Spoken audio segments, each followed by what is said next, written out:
Magandang hapon. Merong kasabihan tayo na ang mga tatay daw ang haligi ng tahanan. Pero alam nyo ba, hindi totoo yun.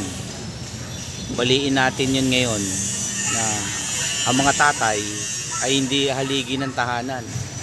Ang mga tatay ang pundasyon ng tahanan. Alam nyo kung bakit?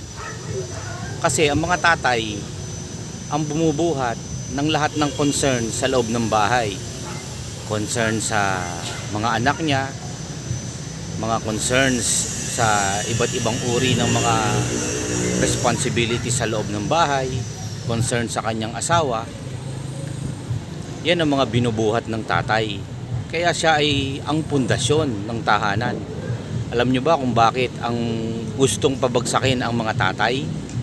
Ang mga commercials na puro babae ang pinapakita, ang isang dahilan kasi ng pagbagsak ng mga tatay kadalasan mga babae.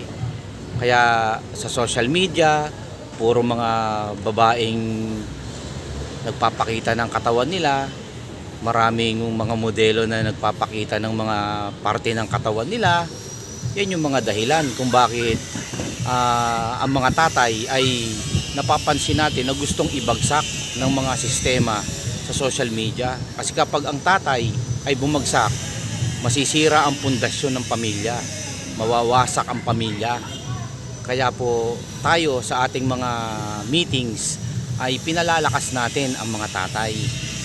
Iniimbitahan ko po kayo sa aming mga Tatay Empowerment Ministry tuwing Thursday.